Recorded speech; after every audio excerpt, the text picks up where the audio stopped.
É um prazer estar novamente com vocês aqui na aula de Direito Eleitoral e nós vamos estudar agora, que eu ia pedir a vocês para acompanharem nesse momento da aula, a resolução do TSE 21.538 de 2003. Essa resolução cai sempre em concursos do Tribunal Regional Eleitoral, seja para nível médio como para nível superior. Essa resolução, ela trata do dia a dia, do cartório eleitoral, o que o funcionário faz na zona eleitoral, ou seja, quais são praticamente as suas obrigações ali naquele dia. Quer dizer, chega uma pessoa e diz assim, eu quero tirar o meu título, o que deve ser feito? Eu quero transferir o meu título, o que deve ser feito? Certo? E essa resolução, como todas as outras, mas essa especialmente, ela reúne artigos do Código Eleitoral e da Lei 9.504 de 97. Portanto, é uma resolução de leitura obrigatória. É uma dica para a prova muito importante. E vamos então começar agora. Você que está em casa vai acompanhando com a leitura aqui de artigos importantes dessa resolução. Bem, ela dispõe sobre o alistamento e serviços eleitorais mediante o processo eletrônico de dados, certo? E o artigo 1º diz assim, o alistamento eleitoral, que é tirar o título, se faz mediante o processamento eletrônico de dados, implantado nos termos da Lei 7.444, certo? Os TREs adotam esse sistema de alistamento que é desenvolvido pelo TSE. Muito bem. O requerimento de alistamento se chama RAE, R-A-E, e servirá como documento de entrada de dados e será processado eletronicamente. O sistema de alistamento conterá os campos correspondentes ao formulário RAE, de modo a viabilizar a impressão do requerimento. Muito bem. Para apreciação do juiz eleitoral. Esse juiz eleitoral é o juiz da zona eleitoral que dá o título a nós, eleitores, certo? Muito bem. Artigo 3º. Para preenchimento do RAE devem ser observados os procedimentos nessa resolução. Deve ser consignada a operação 1, alistamento, quando alistando, requerer inscrição e quando seu nome não for identificado em inscrição em nenhuma zona eleitoral do país ou exterior, ou a única inscrição localizada estiver cancelada pela autoridade judiciária. Então se chama Operação 1. Operação 1 é o próprio alistamento, Por exemplo, o cidadão completou 18 anos, vai tirar o título pela primeira vez. Artigo 5º. Operação 3. A Operação 3 é de transferência. Sempre que o eleitor desejar alterar o seu domicílio e for encontrado em seu nome, número de inscrição em qualquer município ou zona. Quer dizer, no alistamento 1 não é encontrado o nome. No alistamento 3, que seria aqui a Operação 3, melhor dizendo, A Operação 3 é a transferência, certo? Na hipótese do eleitor, parágrafo 1º do artigo 5º, na hipótese do caput, na operação transferência, o eleitor permanecerá sempre com o número originário da sua inscrição e deverá ser obrigatoriamente consignada no campo próprio a sigla da Unidade da Federação UF anterior, certo? Ou seja, ele não muda a numeração do seu título por ter transferido a sua residência. Você mora na Bahia, veio morar no Rio de Janeiro, seu título, a sua numeração continua a mesma.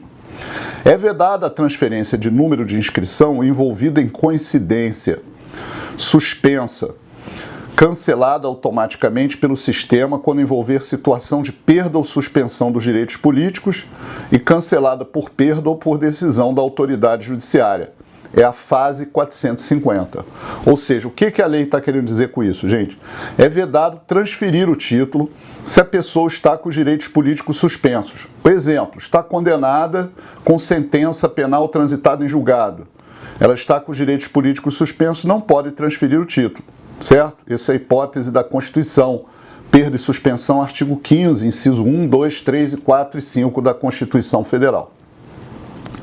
Muito bem, então são hipóteses aqui que vedam essa transferência. Será admitida a transferência com a reutilização do número de inscrição cancelada pelos códigos fase 019 falecimento 0,27, duplicidade, pluralidade. 0,35, deixou de votar em 3 eleições consecutivas. E 469, revisão de eleitorado, desde que comprovada a inexistência de outra inscrição liberada, não liberada, regular ou suspensa. Bem, será admitida a transferência com reutilização do número de inscrição cancelada, né? Tá bom? Nessas hipóteses. Bem, existindo mais de uma inscrição cancelada para o eleitor, deverá ser promovida a transferência daquela que tenha sido utilizada para o exercício do voto no último pleito, né? Essa é que vai prevalecer e a que seja mais antiga. Operação 5, revisão do eleitorado. Antes de falar disso, a revisão do eleitorado é quando o TSE determina o TRE e o TRE determina as zonas eleitorais que verifiquem, porque naquela cidade, naquela região está tendo muito eleitor, tem mais eleitores ou está batendo o número de eleitores com o número de habitantes. Isso não é possível, né? Então está tendo um número muito grande de habitantes, de eleitores para uma cidade muito pequena.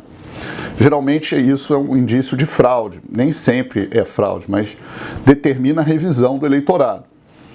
Na revisão, operação 5, quando o eleitor necessitar alterar o local de votação no mesmo município, ainda que haja mudança de zona, retificar os dados pessoais ou regularizar a situação. Operação 7, segunda via. Quando o eleitor estiver inscrito em situação regular na zona por ele procurada. Nas hipóteses de revisão ou segunda via, isso é importante, cai na prova agora, marquem o artigo 8º. O título eleitoral será expedido automaticamente e a data do domicílio do eleitor não será alterada. Isso é um artigozinho que eu ia pedir para vocês sublinharem, repetindo, na hipótese de revisão ou segunda via, o título eleitoral será expedido automaticamente e a data de domicílio do eleitor não será alterada. Vamos falar agora do alistamento. Artigo 9º. No cartório eleitoral ou no posto de alistamento, que às vezes a Justiça Eleitoral coloca postos avançados em comunidades, regiões mais distantes, distritos, o servidor da Justiça Eleitoral preencherá o RAI. Então eles já perguntaram muito na prova, quem é que preenche o RAI? É o eleitor? É a pessoa que vai tirar o título? Ou é o servidor?